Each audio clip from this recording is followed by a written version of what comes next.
സുഹൃത്തുക്കളെ, നിങ്ങൾക്ക് എല്ലാവർക്കും അറിയാം, കഴിഞ്ഞ 25 വർഷമായിട്ട് എന്റെ നാട്ടുകാർ എനിക്ക് തീരെഴുതി തന്നിട്ടുള്ള മണ്ഡലമാണ് ചിറ്റാരിക്കര. അതൊരു പോരായ്മ തന്നെയാണ്. അതെ അതെ, എന്ന് എതിർ പാർട്ടിക്കാർ പറയുമെന്ന് ഞാൻ ഉദ്ദേശിച്ചത്. ചിറ്റാരിക്കരയിൽ നിന്നും കേരളക്കര മൊത്തം KSRTC ബസ് സർവീസ് ഇല്ലേ? ഗതാഗത മന്ത്രിയായിരുന്നപ്പോ ഞാൻ ചെയ്തതാ ഈ നാടിന് വേണ്ടി ഇതൊക്കെ. ഇനി ഈ നാട്ടിലെ പട്ടിണിപ്പാവങ്ങൾക്ക് വേണ്ടി ഒരു എയർപോർട്ട്, അതാണ് എന്റെ സ്വപ്നം. പട്ടിണി പാവങ്ങൾക്ക് എയർപോർട്ട് അത്യാവശ്യമല്ലേ? ലണ്ടനിൽ പോവാൻ, അതെന്തിന്? വെളുക്കിരിക്കാൻ. ഈ നാടിനെ സ്വർഗതുല്യമാക്കാൻ നിങ്ങൾ എന്നെ വിജയിപ്പിച്ച് മന്ത്രിയാക്കി ചിറ്റാരിക്കരയുടെ പാരമ്പര്യം നിലനിർത്തണമെന്ന് ആഹ്വാനം ചെയ്തുകൊണ്ട് നിർത്തുന്നു. ജയ് ഹിന്ദ്. അടുത്തതായി 2 പ്രമുഖ മുന്നണി സ്ഥാനാർത്ഥികൾക്കെതിരെ സ്വതന്ത്രനായി മത്സരിക്കുന്ന ബി കൃഷ്ണകുമാറിന് എന്താണ് പറയാനുള്ളത് നമുക്ക് നോക്കാം. സ്വന്തം അച്ഛനെതിരെ മത്സരിക്കുന്നതാണോ ഇല്ലടൂ? പ്രിയമുള്ളവരെ, ബഹുമാന്യരായ എൻ്റെ 2 എതിർ സ്ഥാനാർത്ഥികളുടെ മോഹനസുന്ദര വാഗ്ദാനങ്ങളും വീരവാദങ്ങളും നിങ്ങൾ കേട്ടുകഴിഞ്ഞു. നടക്കാത്ത വാഗ്ദാനങ്ങൾ നൽകി നിങ്ങളെ വഞ്ചിക്കാൻ ഞാൻ തയ്യാറല്ല. പക്ഷേ ഒരു കാര്യം നിങ്ങളെ അറിയിക്കാൻ ഞാൻ ഈ അവസരം ഉപയോഗിക്കുകയാണ്. ശക്തമായ 2 മുന്നണികൾക്കെതിരെ മത്സരിക്കുന്ന ഒരു സ്വതന്ത്ര സ്ഥാനാർത്ഥിയാണ് ഞാൻ. വിജയസാധ്യത വളരെ കുറവായി എനിക്ക് ഇവിടുത്തെ പല പ്രമുഖ വ്യവസായികളും പ്രമാണിമാരും കുറച്ച് പാരിതോഷികങ്ങൾ തന്നിട്ടുണ്ട്.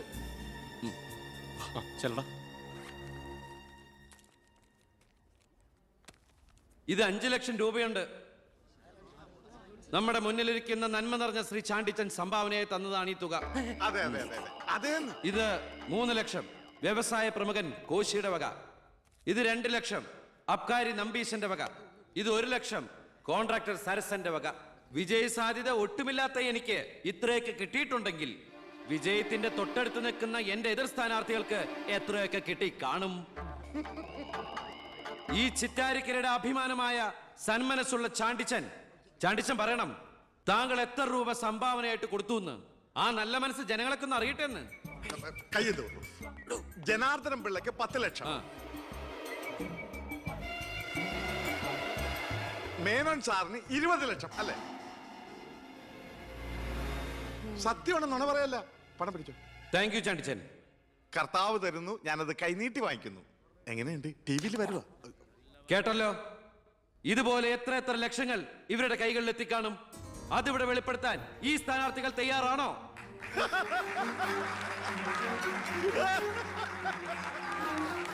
ബഹുമാന്യരെ, ഈ പണം കൊണ്ട് എന്റെ പോസ്റ്ററുകൾ അച്ചടിച്ച് ഈ മണ്ഡലം മുഴുവൻ ഒട്ടിക്കാം, ബാനറുകൾ കെട്ടാം, വോട്ടുകൾ വിലയ്ക്ക് വാങ്ങാം. പക്ഷേ ഞാനത് ചെയ്യില്ല. 25 കൊല്ലമായിട്ട് നിങ്ങൾ ജയിപ്പിച്ചു വിടുന്ന ശ്രീ ബാലഗംഗാധര മേനോന്റെ മണ്ഡലത്തിലെ ജനറൽ ഹോസ്പിറ്റലിൽ ഒരു ആംബുലൻസ് ഉണ്ടോ? അത്യാവശ്യ സൗകര്യങ്ങളുണ്ടോ? പ്രിയമുള്ളവരെ, ചാണ്ടിച്ചൻ നന്ദി 5 ലക്ഷം രൂപ ഇവിടുത്തെ ജനറൽ ഹോസ്പിറ്റലിന് ആംബുലൻസിനും മറ്റുള്ള സൗകര്യങ്ങൾക്കും വേണ്ടി ചാണ്ടിച്ചന്റെ പേരിൽ ഞാനിത് ഇന്ത്യ വിഷൻ ഏൽപ്പിച്ചുകൊള്ളുന്നു. ഞാൻ സമ്മതിക്കൂല. സുഹൃത്തുക്കളെ, ബാക്കിയുള്ള ഈ തുക പാവപ്പെട്ട കുട്ടികളുടെ പഠിപ്പിനും ഭക്ഷണത്തിനും അതുപോലെ ആരോരുമില്ലാത്ത വൃദ്ധജനങ്ങളുടെ സൗജന്യ ചികിത്സയ്ക്കുമായി ഈ തുക തന്ന ആളുകളുടെ പേരിൽ തന്നെ ഞാനിത് ഇന്ത്യ വിഷന് കൈമാറുന്നു. ജയ് ഹിന്ദ്.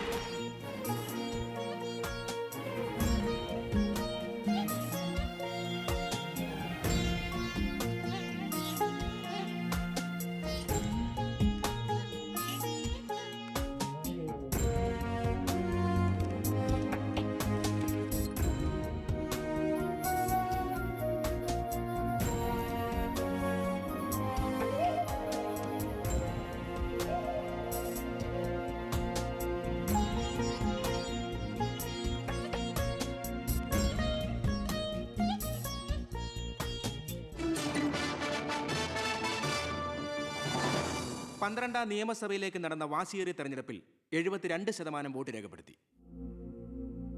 വിവിധ കൗണ്ടിംഗ് സെന്ററുകളിലായി രാവിലെ 8 മണിക്ക് തന്നെ വോട്ടെണ്ണൽ ആരംഭിച്ചു. ആകെയുള്ള 140 സീറ്റുകളിൽ ഫലമറിഞ്ഞ 120 മണ്ഡലങ്ങളിൽ KDF 61, ജനപക്ഷ മുന്നണി 59 സീറ്റ് നേടിയിട്ടുണ്ട്. കേരളത്തിലെ മുന്നണി സമവാക്യങ്ങളെ അട്ടിമറിക്കാൻ പോകുന്ന പുതിയൊരു രാഷ്ട്രീയ ധ്രുവീകരണത്തിനുള്ള സാധ്യതയാണ് ഇപ്പോൾ നമ്മുടെ മുന്നിലുള്ളത്. ഒരുപക്ഷെ കേരളത്തിലെ അടുത്ത മന്ത്രിസഭ ഒരു തൂക്ക് മന്ത്രിസഭയായിരിക്കും. ഹലോ, എണ്ണിത്തീരാറായോ? ആഹാ. ജനപക്ഷ മുന്നണി ഓക്കേ. സ്ഥാനാർത്ഥി അപ്പൊ വിവരം അറിയിക്കണം. 4612 വോട്ടിന് അച്ഛൻ ലീഡ് ചെയ്യുന്നുണ്ട്. അടുത്ത CM അച്ഛൻ തന്നെ. ഇപ്പോൾ കിട്ടിയ വാർത്ത, പുതുശ്ശേരി മണ്ഡലത്തിൽ KDF സ്ഥാനാർത്ഥി തൊമ്മൻ ചാക്കോ 4000 വോട്ടുകൾക്ക് വിജയിച്ചു. ഇത്തവണയും ഭരണം ലഭിച്ചാൽ KDF-ൽ മുഖ്യമന്ത്രിയാകാൻ സാധ്യതയുള്ള ആളാണ് തൊമ്മൻ ചാക്കോ. വയനാട് ജില്ലയിലെ സംവരണ സീറ്റിൽ KDF സ്ഥാനാർത്ഥിയും ആദിവാസി നേതാവുമായ ശ്രീ പൊറ്റക്കുഴി ചെല്ലപ്പൻ തെരഞ്ഞെടുക്കപ്പെട്ടു. ഇപ്പോൾ കിട്ടിയ വാർത്ത, ചിറ്റാരിക്കര മണ്ഡലത്തിലെ വോട്ടെണ്ണൽ പൂർത്തിയായി. സംസ്ഥാനം ഏറെ ഉറ്റുനോക്കിയ മണ്ഡലമായിരുന്നു ചിറ്റാരിക്കര. മുൻ മന്ത്രിയും KDF സ്ഥാനാർത്ഥിയുമായ ശ്രീ ബാലഗംഗാധര മേനോൻ മുന്നിട്ട് നിന്നിരുന്നുവെങ്കിലും ഇപ്പോൾ 3ാം സ്ഥാനത്തേക്ക് പിന്തള്ളപ്പെട്ടു. ഇരു മുന്നണികളെയും പരാജയപ്പെടുത്തി സ്വതന്ത്ര സ്ഥാനാർത്ഥി P. കൃഷ്ണകുമാർ വിജയിച്ചിരിക്കുന്നു. KDF-ന്റെ സജീവ പ്രവർത്തകനും യൂത്ത് വിങ്ങിന്റെ ജില്ലാ സെക്രട്ടറിയുമായിരുന്ന കൃഷ്ണകുമാർ തെരഞ്ഞെടുപ്പ് പ്രഖ്യാപന വേളയിലാണ് രാഷ്ട്രീയ അഭിപ്രായ ഭിന്നതയെ ചൊല്ലി സ്വതന്ത്രനായി മത്സരിക്കാൻ തീരുമാനിച്ചത്.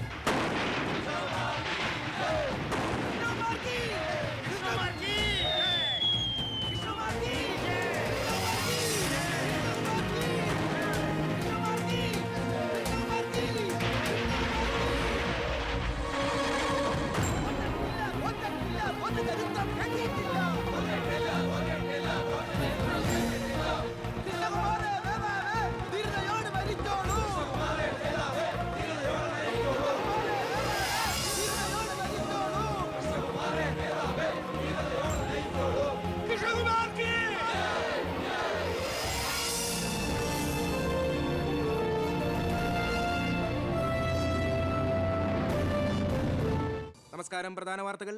തെരഞ്ഞെടുപ്പ് ഫലം പൂർത്തിയായപ്പോൾ വ്യക്തമായ ഭൂരിപക്ഷം ആർക്കും ലഭിക്കാത്തതിനാൽ കേരള രാഷ്ട്രീയം അനിശ്ചിതത്വത്തിൽ. ഇരു മുന്നണികളും സജീവ ചർച്ചയിലാണ്. കഴിഞ്ഞ തവണ 100 സീറ്റ് നേടിയ മുന്നണിയാ, ഇത്തവണ അത് 70 സീറ്റിൽ ഒതുങ്ങി. അത് നിങ്ങളുടെ ഭരണത്തിന്റെ നേട്ടാ. അത് നിങ്ങൾ കാലുവാരി കൊണ്ട് സംഭവിച്ചതാ. ഇങ്ങനെ പരസ്പരം പഴിയാരാതെ ഇനി എന്ത് വേണമെന്നാണ് ആലോചിക്കേണ്ടത്. എന്തൊക്കെ പറഞ്ഞാലും മുഖ്യമന്ത്രി രാജിവെക്കണം. രാജിവെക്കാൻ ഇവിടെ ആരും മുഖ്യമന്ത്രി ആയിട്ടില്ലടോ. നമുക്ക് ഇവിടെ ഭരിക്കാൻ പറ്റുമെന്ന് ഒരു തീരുമാനമായിട്ടില്ല. എന്തായാലും 69 സീറ്റ് വെച്ച് പ്രതിപക്ഷത്തിന് മന്ത്രിസഭ ഉണ്ടാക്കാൻ പറ്റില്ല. പക്ഷേ കൃഷ്ണകുമാർ നമ്മളോടൊപ്പം നിന്നാലേ നമുക്ക് ഭരിക്കാൻ പറ്റൂ.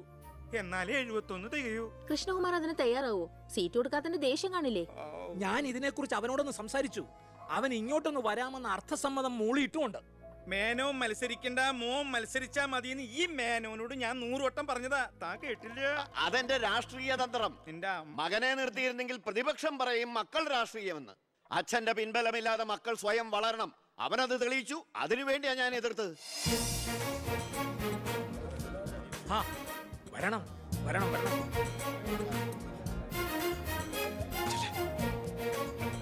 മിടുക്കൻ മിടുക്കൻ. എന്നോട് പിണക്കൊന്നുമില്ലല്ലോ. എന്തിന്? ഇത് പൊളിറ്റിക്സ് അല്ലേ? ഇവിടെ വേണ്ടത് സ്പോർട്സ്മാൻ സ്പിരിറ്റ് അല്ലേ? നീ ഇരിക്കടാ. അങ്ങോട്ടിരിക്കേ. വേണ്ട സാർ. കൃഷ്ണകുമാറിന്റെ പിന്തുണ ഞങ്ങൾക്ക് പ്രതീക്ഷിക്കാമല്ലോ അല്ലേ? ഞാൻ പിന്തുണച്ചാലേ KDF-ന് മന്ത്രിസഭ ഉണ്ടാക്കാൻ സാധിക്കുമെന്ന് എനിക്ക് നന്നായിട്ട് അറിയാം. ചെറുപ്പം മുതൽ പ്രവർത്തിച്ചു പോന്ന പ്രസ്ഥാനത്തിന്റെ കൂടെ നിൽക്കാൻ എനിക്ക് സന്തോഷമേ ഉള്ളൂ. പക്ഷെ ഒരു ഡിമാൻഡ് ഉണ്ട്. ആഭ്യന്തരം എനിക്ക് കിട്ടണം.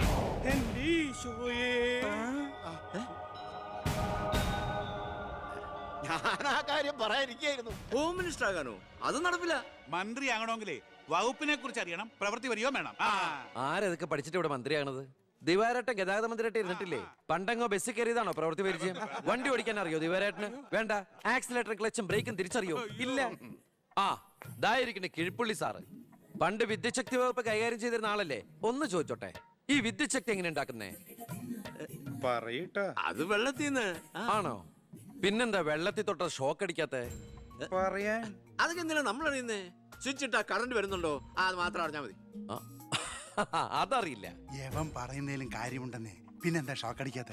നമ്മളെന്തിനാ വല്ലവന്റെയും കാര്യം ആലോചിച്ച് തല ഉണ്ടാക്കുന്നേ? ഏതൊരു ജോലിക്കുണ്ട് യോഗ്യത ടെസ്റ്റ്. സത്യത്തിൽ മന്ത്രിയാകാനും വേണം ഒരു പരീക്ഷ. ഈ IAS IPS ഒക്കെ പോലെ IIPS, Indian institute of political science, അത് പഠിക്കണം. അല്ലെങ്കിൽ വേണ്ട. മിനിമം യോഗ്യത 10ാം ക്ലാസ് പാസ്സാവണമെന്ന് പറഞ്ഞാ ഇവിടെ ഇരിക്കുന്ന പലരും ഓടിപ്പോണ്ടി വരും. ഈ തെരഞ്ഞെടുപ്പ് എന്ന് പറയണത് തന്നെ ഒരു പരീക്ഷയാ. ആ പരീക്ഷ പാസ്സായവർക്ക് മാത്രമേ മന്ത്രിയാവാൻ പറ്റൂ.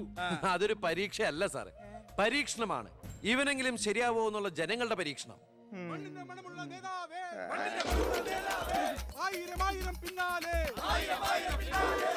മതി, ഇനി നിങ്ങൾ ഇവിടുന്ന് ജൈവിച്ചോ. ഞാൻ പറയാതെ ആരും നിർത്തരുത്. മണമുള്ള നേതാവേ, ആയിരം ആയിരം പിന്നാലെ. എന്തിനാ ഇങ്ങനെ ഓരോന്നിനെ സൃഷ്ടിക്കണേ? അപ്പൊ സാറേ, എന്റെ കക്ഷി മത്സരിച്ച 3 സീറ്റിലും ഞങ്ങൾ വിജയം കണ്ടെത്തി കഴിഞ്ഞു. ഇവരുന്ന മന്ത്രിസഭയിൽ ആഭ്യന്തരം തന്നെ പിടിക്കാനാണ് എന്റെ തീരുമാനം. എങ്കിലും ഞാൻ ഇറങ്ങാണ്. അയ്യോ പോകല്ലേ പോകല്ലേ, നമുക്ക് ചർച്ച ചെയ്യാം. എന്റെ തീരുമാനത്തിൽ മാറ്റൂല. ഇല്ലെങ്കിൽ വീണ്ടും ഒരു ഇലക്ഷൻ നേരിടാൻ അല്ല തയ്യാറല്ല. ഞാൻ പറയുന്നു കേക്ക്. തിരക്ക് വേണ്ട, നിങ്ങൾ സമയം ആലോചിച്ചിട്ട് മതി. എന്നെ ദേ പി- അവൻ പറഞ്ഞതിൽ ഒരു തെറ്റുമില്ല. ആഭ്യന്തരം അവന് തന്നെ കൊടുക്കണം. ആഭ്യന്തരം വിട്ടിട്ട് കാലിരിക്കില്ല. അഭ്യന്തരം എന്ന് പറയാൻ തനിക്ക് എന്ത് യോഗ്യതയാണോ ഉള്ളത്? മന്ത്രിസഭ ഉണ്ടാക്കാൻ അവൻ വേണം. കൃഷ്ണകുമാർ തനിക്കറിയോ? എന്നെ ഒന്നും കൂടെ വന്നേ. അവൻ പിണങ്ങി പോയതാണോ? കാര്യം കാണാൻ കഴുതക്കാരും പിടിക്കണം. ഞാൻ ആരുടെ കാല് പിടിക്കണം എന്നാ പറയണേ? തന്റെ കാല് പിടിക്കണോ? തന്റെ മോന്റെ കാല് പിടിക്കണോ? ഞാൻ ആരുടെയും പിടിക്കാൻ തയ്യാറാ. ഒന്നുകൂടെ ആലോചിച്ചിട്ട് പോരെ പക്വതയില്ലാത്ത ഒരുത്തന്റെ കയ്യിൽ ആഭ്യന്തരം കൊടുക്കാൻ. അവന്റെ പിറകിൽ ഞാനില്ലടോ. അവനെ മുന്നിൽ നിർത്തി ഞാൻ ഭരിക്കും. ആരൊക്കെ എന്തൊക്കെ പറഞ്ഞാലും ആഭ്യന്തരം ഞാൻ വിട്ടു തരില്ല. തനിക്ക് കൈയിട്ട് വരാൻ പറ്റിയ ഒരു വകുപ്പ് തന്നാ പോരെ? തരാം. എങ്കിൽ വനം മതി. നമുക്ക് സാവധാനം വെളുപ്പിച്ചെടുക്കാം. അതിന് യോഗ്യതയിലൊന്നും മാത്രം ആരും പറയരുത്. കാരണം ഞാൻ കാടിന്റെ മകനാണ്. കൃഷ്ണകുമാറായ ഞാൻ നിയമം വഴി സ്ഥാപിതമായ ഭാരതത്തിന്റെ ഭരണഘടനയോട് ഒരു മന്ത്രി എന്ന നിലയിൽ എന്റെ കർത്തവ്യങ്ങൾ വിശ്വസ്തയോടെ മനസാക്ഷിയെ മുൻനിർത്തി നിർവഹിക്കുമെന്നും ബി കൃഷ്ണകുമാർ ആഭ്യന്തരമന്ത്രിയായി സത്യപ്രതിജ്ഞ ചെയ്ത് അധികാരമേറ്റു. ഗവർണർ നരേന്ദ്ര ഷെറാവത്ത് സത്യവാചകം ചൊല്ലിക്കൊടുത്തു. തൊമ്മൻ ചാക്കോ മന്ത്രിസഭയിലെ ഏറ്റവും പ്രായം കുറഞ്ഞ മന്ത്രിയാണ് ബി കൃഷ്ണകുമാർ.